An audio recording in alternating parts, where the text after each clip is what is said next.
Hi, welcome back to my channel. My name is Sven and I hope you're doing great. Some people here requested a video on texture, so here it is. Let's get started. So what is texture? Usually when we color grade we focus mainly on color and contrast. But another topic that's often overlooked is texture. And of course a lot of the texture of an image comes from the lenses and cameras used. But there are things that we can modify in post, so let's talk about them. The most common one would be grain. Grain is just noise, a texture of bright and not so bright pixels that flicker around. It is something that we like to apply to an image because it gives it that organic feel. It adds detail to flat areas like surfaces, and it also makes the image feel alive as there is movement going on. I really hope you can see it through the YouTube compression, so I might have to overdo it a bit. But also please make sure that you're watching this with the highest settings on YouTube as possible. So we can add monochromatic noise, saturated noise, we can scale it up or down. All of those features affect the look and feel of this grain and the entire picture. Now right now we are using the film grain OFX, which just overlays a generated noise texture without touching the underlying image. And we'll look at a better alternative in a second. And by the way, for the film grain OFX you need the studio version of DaVinci Resolve, but as an alternative you could use a pre-rendered grain video and place it on a video layer above. Another thing regarding texture is glow or bloom. In a camera we would use something like a Pro Mist filter or a certain type of coated lens in order to soften the highlights and make the image feel a bit less harsh, more bloomy and also a bit dreamy depending on the strength of the filter. We can achieve similar effects in the grading stage by blurring the image and blending it back to the original. Depending on how we do this, this can actually look quite realistic and maybe even better than a real filter, because some cheap filters can introduce problems like color shifts. Now besides those, we can also play with blurs and sharpening to affect the texture of an image. Of course, blurring should only be taken as far as we can still see the image, and also sharpening can quite quickly look really fake and digital. But to some extent both techniques, especially combined, can create some interesting effects. And a more gentle approach to sharpening here would be to play with the Midtone Detail slider over here in the primaries. This one works similar to sharpening, but it leaves a bit of the original texture in the image. So it gives us this result I can only describe as crunchy when we're adding detail or milky when we're taking away detail.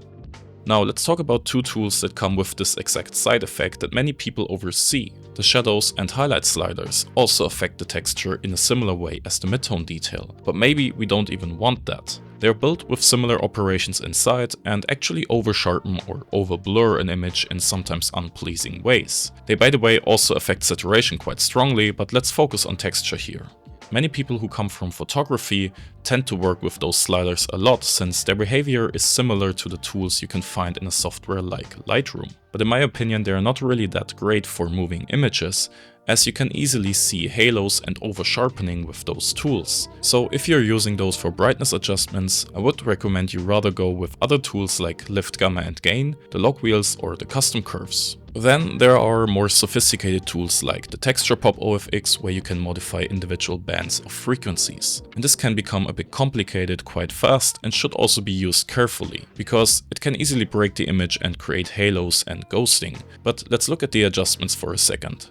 So here we have different sliders for different frequencies. And as you can see, when I adjust the lower frequencies, this tool has an effect on big areas, while adjusting the higher frequencies is mostly about fine details. And you can see the exact behavior of each texture tool when we load up this frequency ramp. This one, by the way, is from my Noir Generator DCTL, which you can get for free on my website, and the link is in the video description. So on the left side we have the low frequencies, on the right side there are high frequencies. For example, a blur would get rid of high frequencies, but leaves low frequencies basically untouched. And sharpening does the same, except it increases those high frequencies. The texture Pop OFX lets us adjust individual bands, so as you can see we can strengthen or weaken bands of frequencies somewhere in between as well. Now let's go back to grain.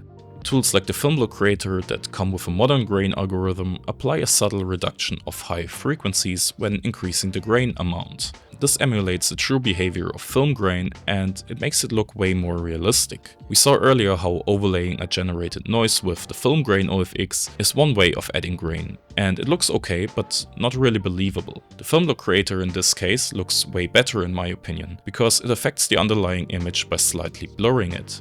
This makes the grain look more believable and as if it was a part of the captured image. So I strongly advise you to give this a go and play around with the tools yourself so you get a full understanding of how texture in an image works. And as I said, you can get the DCTL with the link in the video description.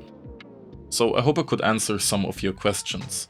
If you want to know more about texture, let me know in the comments below. But that's it for today. If you want to help out the channel, please hit like and subscribe to not miss out on upcoming episodes. And until then, I will see you in the next video.